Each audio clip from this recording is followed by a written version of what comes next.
അസ്സലാമു അലൈക്കും dear friends. ഇന്നത്തെ നമ്മുടെ സ്പെഷ്യൽ നിങ്ങൾ ആരും ഇതുവരെയും ട്രൈ ചെയ്ത് നോക്കിയിട്ടില്ലാത്ത ഒരു അടിപൊളി വെറൈറ്റി റെസിപ്പിയാണ്. നമ്മുടെ ഈ വീഡിയോ കണ്ടുകൊണ്ടിരിക്കുന്ന സമയത്ത് നിങ്ങൾക്ക് ഇഷ്ടപ്പെടുകയാണെങ്കിൽ ഒന്ന് ലൈക്ക് ചെയ്തേക്കണേ. അതുപോലെ തന്നെ നമ്മുടെ ഈ ചാനൽ ആദ്യമായിട്ട് കാണുന്നവരും ഇതുവരെയും സബ്സ്ക്രൈബ് ചെയ്യാത്തവരും പ്ലീസ് ഒന്ന് സബ്സ്ക്രൈബ് ചെയ്തേക്കണേ. ഞാനിടുന്ന വീഡിയോസ് ഉടനടി കിട്ടുന്നതിനായി സബ്സ്ക്രൈബ് ബട്ടന്റെ തൊട്ടടുത്ത് കാണുന്ന ബെല്ലൈക്കൺ കൂടി ക്ലിക്ക് ചെയ്തിട്ട് ഓൾ എന്ന ഓപ്ഷൻ എനേബിൾ ചെയ്യാനും മറക്കല്ലേ. ഇപ്പോൾ എടുത്തിട്ടുള്ളത് റോസ്റ്റ് ചെയ്യാത്ത സേമിയാണ്. റോസ്റ്റ് ചെയ്ത സേമിയ ആയാലും റോസ്റ്റ് ചെയ്യാത്ത സേമിയ ആയാലും ഏത് വേണമെങ്കിലും എടുക്കാവുന്നതാണ്.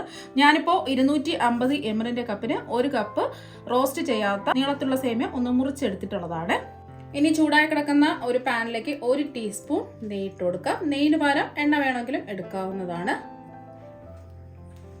നെയ്യൊന്ന് ചൂടായതിനു ശേഷം ഇതിലേക്ക് നമ്മൾ മുറിച്ചെടുത്ത് വെച്ചിരിക്കുന്ന സേമിയ ഇട്ട് കൊടുക്കാം. ഇതൊന്ന് ഒരു ഗോൾഡൻ കളർ ആവുന്നത് വരെ ഒന്ന് റോസ്റ്റ് ചെയ്തെടുക്കാം. റോസ്റ്റ് ചെയ്തെടുത്തിട്ടുള്ള സേമിയ ആണെന്നുണ്ടെങ്കിൽ ജസ്റ്റ് ഒന്ന് ഇതുപോലെ ഒന്ന് റോസ്റ്റ് ചെയ്തെടുത്താൽ മതി.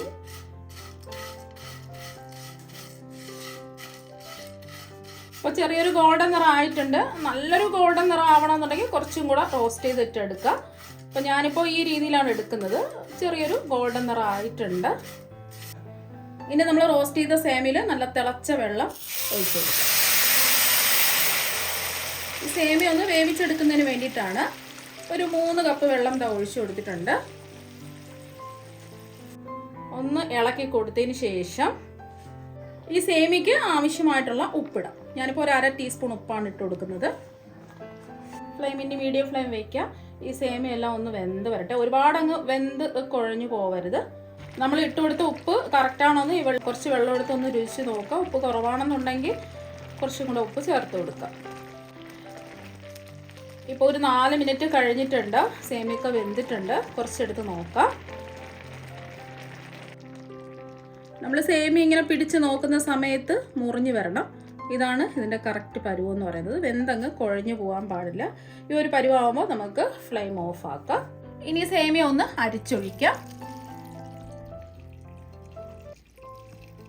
ഈ സേമിയ പരസ്പരം ഒട്ടിപ്പിടിക്കാതിരിക്കാൻ വേണ്ടിയിട്ട് നല്ലതുപോലെ പച്ചവെള്ളം ഒഴിച്ച് കൊടുക്കുക.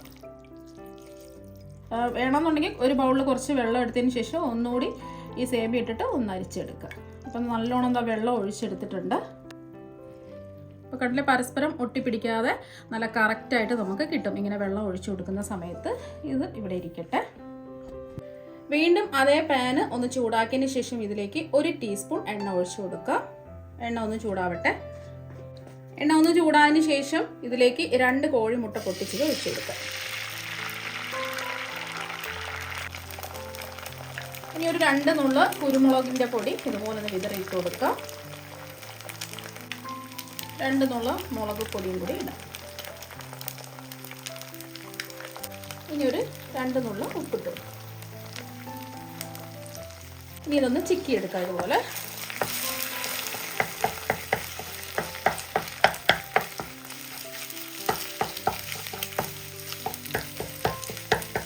ഒരുപാട് അങ്ങ് ചിക്കി എടുക്കരുത്. ചെറിയ ചെറിയ കഷ്ണങ്ങൾ പോലെ കിടക്കണം മുട്ട.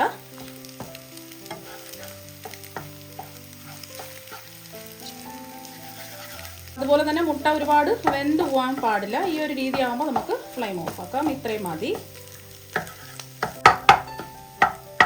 ഇതുപോലെ ചെറിയ ചെറിയ കഷ്ണങ്ങളാക്കി എടുക്കുക. ഇനി ഇത് ഒരു പാത്രത്തിലേക്ക് മാറ്റാം. ഇനി ഒരു പാനിലേക്ക് 1 ടീസ്പൂൺ നെയ്യും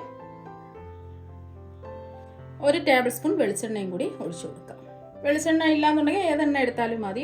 നെയ്യ് മാത്രം എടുക്കാം, അല്ലെങ്കിൽ എണ്ണ മാത്രമായിട്ട് എടുക്കാം. അതൊക്കെ നിങ്ങളുടെ ഇഷ്ടത്തിനനുസരിച്ച് എടുക്കാം. ഞാനിപ്പോൾ 1 ടീസ്പൂൺ നെയ്യും 1 ടേബിൾ സ്പൂൺ വെളിച്ചെണ്ണയാണ് എടുത്തിട്ടുള്ളത്. എണ്ണയും നെയ്യും ഒന്ന് ചൂടായി വരുന്ന സമയം ഒരു ബേ ലീഫ് ഇട്ടാം, ഒരു ചെറിയ കഷ്ണം പട്ട, 2 ഏലക്ക, 3 ഗ്രാമ്പു, 1/2 ടീസ്പൂൺ വലിയ ജീരകം കൂടി ഇടാം. വലിയ ജീരകം എന്ന് പറയുന്നത് പെരിഞ്ജീരകമാണ്, ചെറിയ ജീരകം അല്ല. ഇതൊന്ന് നല്ലൊരു മണം വരുന്നതുവരെ ഇളക്കി കൊടുക്കുക. മീഡിയം ഫ്ലെയിം വെച്ച് കൊടുക്കുക. അപ്പോൾ അതാ നല്ലൊരു മണമൊക്കെ വന്നിട്ടുണ്ട്. ഈ ഒരു സമയം 1 ടീസ്പൂൺ വെളുത്തുള്ളി ചതച്ചതും 1 ടീസ്പൂൺ ഇഞ്ചി ചതച്ചതും കൂടി ഇടാം. ഇഞ്ചിയുടെയും വെളുത്തുള്ളിയുടെയും ഒരു പച്ച മണം മാറുന്നവരെ ഒന്ന് ഇളക്കി കൊടുക്കുക. ഇഞ്ചിയും വെളുത്തുള്ളിയും പേസ്റ്റ് എടുക്കരുത്. ചെറുതായിട്ട് കട്ട് ചെയ്തെടുക്കുകയോ അല്ലെങ്കിൽ ഇതുപോലെ ചവച്ചിട്ടെടുക്കുകയോ ചെയ്യുക. ഇപ്പോൾ ഒരു 10 സെക്കൻഡ് ഇതാ ഒന്ന് ഇളക്കി കൊടുത്തിട്ടുണ്ട്. ഇഞ്ചിയുടെയും വെളുത്തുള്ളിയുടെയും ഒരു പച്ച മണമൊക്കെ മാറി. ഈ ഒരു സമയം ഇതിലേക്ക് ഒരു വലിയ സവാള ഇതുപോലെ ചെറുതായിട്ട് കട്ട് ചെയ്ത് ഇടാം. സവാള ഒന്ന് നമുക്ക് വഴറ്റിയെടുക്കാം. സവാളയൊക്കെ ജസ്റ്റ് ഒന്ന് വാടി കിട്ടിയാൽ മതി. ഒരുപാട് വയന്നൊരു ഗോൾഡൻ നിറമൊന്നും ആവേണ്ട ആവശ്യമില്ല. ഇനി ഇതിലേക്ക് നമ്മൾ കുറച്ച് പുതിന ഇല ഇടണേ. പുതിന ഇലയുടെ ടേസ്റ്റ് ഇഷ്ടമാണെന്നുണ്ടെങ്കിൽ ഇട്ട് കൊടുക്കുക, കുറച്ചിട്ട് കൊടുത്താൽ മതി. പെട്ടെന്ന് തന്നെ പുതിന ഇല വാടി കിട്ടും. അപ്പോൾ പുതിന ഇലയൊക്കെ ഒന്ന് വാടി വന്നതിന് ശേഷം ഒരു ക്യാരറ്റ് ഇതുപോലെ നീളത്തിൽ കട്ട് ചെയ്തത്, കുറച്ച് ക്യാബേജ് ഇതുപോലെ നീളത്തിൽ കട്ട് ചെയ്തും കൂടി ഇടാം. ഒരു 1/4 കപ്പ് വീതമാണ് എടുത്തിട്ടുള്ളത്. നിങ്ങളുടെ കയ്യിൽ എന്തൊക്കെ വെജിറ്റബിൾസ് ഉണ്ടോ അതൊക്കെ ഇതിലേക്ക് ചേർത്ത് കൊടുക്കാം. നമ്മൾ എരിവിന് വേണ്ടിയിട്ട് ഒന്നും ചേർത്ത് കൊടുത്തിട്ടില്ല. കുറച്ച് പച്ചമുളക് കട്ട് ചെയ്ത് ചേർത്ത് കൊടുക്കാം. ഇതിലേക്ക് ഒരു 3 പച്ചമുളക് ഇതുപോലെ കട്ട് ചെയ്തും കൂടി ഇടാം. എരിവുള്ള പച്ചമുളകാണെന്നുണ്ടെങ്കിൽ കുറച്ചിട്ട് കൊടുത്താൽ മതിയാകും. ഇനി ഇതിൽ തികച്ചും ഓപ്ഷനിലാണ്. അപ്പോൾ നമ്മൾ ഇതിലേക്ക് ചേർത്ത് കൊടുക്കുന്നത് പച്ചപ്പട്ടാണിയാണ്, ഫ്രോസൺ ഗ്രീൻ ബീൻസ്. ഇത് അധികം വേവൊന്നുമില്ല. ഒരു 2 ടേബിൾ സ്പൂൺ ഉണ്ടെങ്കിൽ ഇട്ട് കൊടുത്താൽ മതി, അല്ലാന്നുണ്ടെങ്കിൽ ഒഴിവാക്കാം. അപ്പോൾ കുട്ടികൾക്കൊക്കെ കൊടുക്കുകയാണെന്നുണ്ടെങ്കിൽ കളർഫുള്ളായിട്ടിരിക്കുമ്പോൾ അവർക്ക് കഴിക്കാനും തോന്നും, നല്ല കടിക്കുമ്പോൾ ഒരു പ്രത്യേക ടേസ്റ്റും ആയിരിക്കും. അപ്പോൾ അതിനാണ് ഉണ്ടെങ്കിൽ ഫ്രോസൺ ഗ്രീൻ ബീൻസ് ഇട്ട് കൊടുത്താൽ മതിയാകും.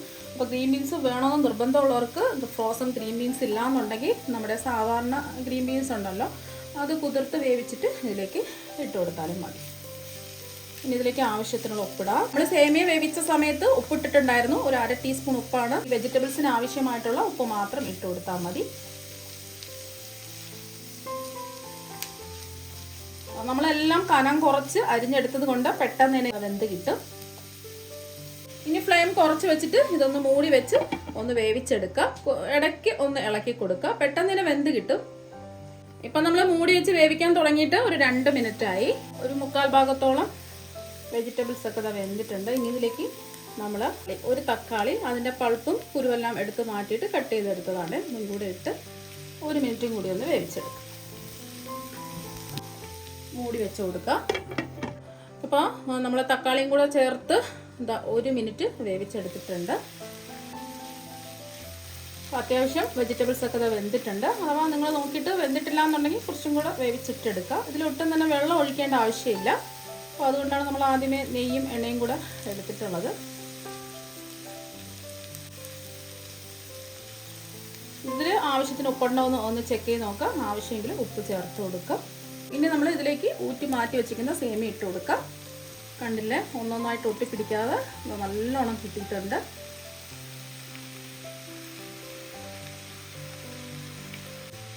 നമ്മൾ ഇന്ന് തയ്യാറാക്കുന്നത് സേമിയ ബിരിയാണിയാണ്. അതുകൊണ്ട് ഒരു 1/4 ടീസ്പൂൺ ഗരം മസാല ഇടാം.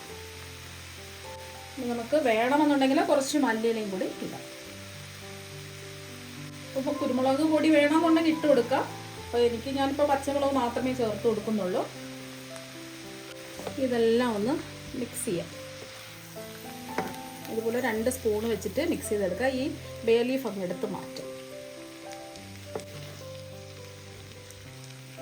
സ്കൂളിൽ പോകുന്ന കുട്ടികൾക്കായാലും ഓഫീസിൽ പോകുന്നവർക്കായാലും എന്നും ഒരേ ഭക്ഷണം മടുത്തിരിക്കുന്നവർക്ക് ഇതുപോലെയൊക്കെ വെറൈറ്റി ആയിട്ട് ഇടയ്ക്കൊന്ന് ചെയ്തു കൊടുക്കുക. അപ്പോൾ ദോശ, പുട്ട്, ഇടിയപ്പം, ഇഡ്ഡലി, അപ്പമൊക്കെ എന്നും നമ്മൾ ഉണ്ടാക്കുന്നതല്ലേ. അപ്പോൾ അതൊക്കെ കഴിച്ച് മടുത്തിരിക്കുന്ന സമയത്ത് ഇതുപോലെയൊക്കെ ഒന്ന് ട്രൈ ചെയ്ത് നോക്കുക. അതുപോലെ തന്നെ എന്നും ചോറൊക്കെ കൊണ്ടുപോയിട്ട് എന്നും ചോറൊക്കെ ആകുമ്പോൾ കുട്ടികൾ തന്നെ മടുത്തു പോകും. അതുപോലെ സേമിയൊക്കെ വെച്ചിട്ട് ഇതുപോലെ വെറൈറ്റി ആയിട്ട് ബിരിയാണിയൊക്കെ തയ്യാറാക്കി കൊടുക്കുക. എല്ലാ വെജിറ്റബിൾസും ഇതിൽ ചേർന്നിട്ടുണ്ട്, ആരോഗ്യത്തിനും നല്ലതാണ്. അപ്പോൾ ഒന്ന് മിക്സ് ചെയ്തെടുത്തിട്ടുണ്ട്. ഇനി ഒരു കാര്യം ഇതിൽ ചേർക്കാനുണ്ട്. നമ്മൾ മുട്ട ചിക്കി വെച്ചതാണേ. അപ്പം മുട്ടയ്ക്ക് പകരം നിങ്ങൾക്ക് ചിക്കൻ എടുക്കാം, അല്ലാന്നുണ്ടെങ്കിൽ സോയ ഉണ്ടല്ലോ, സോയ ഫ്രൈ ചെയ്തിട്ട് ഇതുപോലെ ഇട്ട് കൊടുക്കാം. ഇതും കൂടി ഒന്ന് മിക്സ് ചെയ്യാം. അപ്പോൾ മുട്ട ഇഷ്ടമല്ല എന്നുണ്ടെങ്കിൽ നമുക്ക് വെജിറ്റബിൾ സേമിയ ബിരിയാണിയായിട്ട് എടുക്കാവുന്നതാണ്. മുട്ട വേണമെന്നുണ്ടെങ്കിൽ മാത്രം ചേർത്ത് കൊടുത്താൽ മതിയാവും. ഇതുപോലെ ഒന്ന് ഇളക്കി കൊടുത്ത് സേമിയ ഒന്ന് ചൂടാവണം. നമ്മൾ പച്ചവെള്ളമൊക്കെ ഒഴിച്ച് തണുത്തിട്ടല്ലേ സേമിയ ഇരിക്കുന്നത്, ഒന്ന് നല്ലതുപോലെ ചൂടാവണം. പൊടിയാത്ത രീതിയിൽ ഇതുപോലെ ഒന്ന് മിക്സ് ചെയ്ത് കൊടുക്കുക. അപ്പോൾ സേമിയെല്ലാം ഒന്ന് നല്ലതുപോലെ ചൂടായിട്ടുണ്ട്. വളരെ എളുപ്പത്തിൽ രുചികരമായിട്ട് നമുക്ക് റെഡിയാക്കി എടുക്കാവുന്നേ ഉള്ളൂ. ഇനി നമുക്ക് ഒരു പാത്രത്തിലേക്ക് സെർവ് ചെയ്യാം.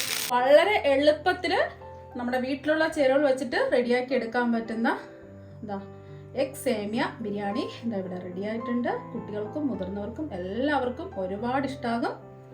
അപ്പോൾ ഒരു പ്രാവശ്യം നിങ്ങൾ എന്തായാലും ഇതുപോലെ ഒന്ന് ട്രൈ ചെയ്ത് നോക്കുക. തീർച്ചയായും നിങ്ങൾക്ക് എല്ലാവർക്കും ഒരുപാട് ഇഷ്ടമാകും. അപ്പം നമുക്ക് മറ്റൊരു വെറൈറ്റി വീഡിയോ ആയിട്ട് വീണ്ടും കാണാം. താങ്ക്